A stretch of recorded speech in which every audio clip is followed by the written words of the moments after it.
How are we doing today, guys? Thank you once again for joining me on Viper 9 Toy Videos. I know this is going to be a little bit of a surprise to someone who does not follow my Facebook and Instagram, but I'll explain here real quick too. I was doing the video on the E-Wing right here, this little guy right here, and my camera froze on me. So you can still hear the audio of me talking about the E-Wing, but the camera actually froze and never moved on past a certain point. And it took me a couple seconds to realize, but the opening had already happened, the packaging had already happened, the assembly was already done, and so yeah, I lost that video. I don't do editing. These are all one-shots. So I'll probably post the video of the E-Wing, the first little bit, on my Facebook, the Viper 9 Toy Videos, so you can kind of go ahead and see what's going on there. If you don't do Facebook and you want to see it, go ahead and leave a comment on this video, because I'm going to be doing the video for KE4-94 here real quick, and then I'm going to show some of the details on this.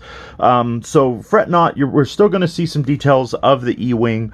You're just not going to be able to get to see how I opened it. And I was really bummed because I was on track. But anyway, so the KE4 comes out at VC341. Little bit of a description on the back. And I'm super excited for this because I think Hasbro has gone back to the Build-A-Droid design. And I love that. That's one of the best gimmicks I think that Hasbro has ever done for their droids ever. Like, I don't like a lot of the third leg where, you know, you twist his head and the leg drops, or there's the lever, or you twist his head and the periscope comes out, or the lightsaber, or all that stuff. Like, all of that stuff really, really bothers me, because it feels like it just takes away some of the playability.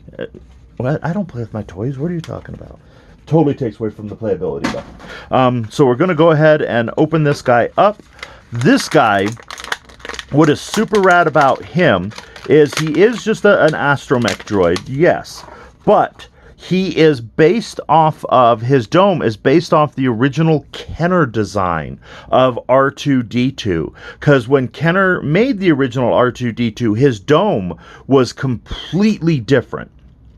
And I don't know myself, because I'm not a Kenner expert, but I don't know if it is because they were going off of concept art, or the designer just took liberties or anything like that. So I'm not 100% sure on what the deal was with that. But I'm digging this guy's kind of off-white and the subtle green, a little bit of yellow right there. But with it being the Build-A-Droid design, so it has the removable head, the legs, yep, the legs unsocket, and then the third leg, and that's awesome. I dig that. Has the ankle articulation there, has the rolling wheels. Now, one thing that I am happy with the E-Wing is it's not like the N1 Starfighter. It's not, you just don't peg in the droid to the top, because if you have the N1, you know, you take the droid head off and it pegs on, just because of everything that they've done. But you take off this top here, and then it has stowage right there, and I think you could probably stow, oh, you could almost stow another Astromech. But you go ahead and you put KE4 in there, and you go ahead and you slide that right back on, and boom, now you have an Astromech droid inside your E-Wing. Aha! I'm really digging all of the tampos on this E-Wing. All of the paint apps. That's what I was looking for. All of the paint apps on this E-Wing. It's got a couple right there on the motors, up and down the wings, across the nose. The detail on the back. I wonder if these are supposed to be like little self-defense blasters. This one's here's tweaked a little. But I wonder if these are supposed to be like little defense blasters, so if a ship comes up behind it, they can put off a little bit of firing. Or maybe they're an antenna or something.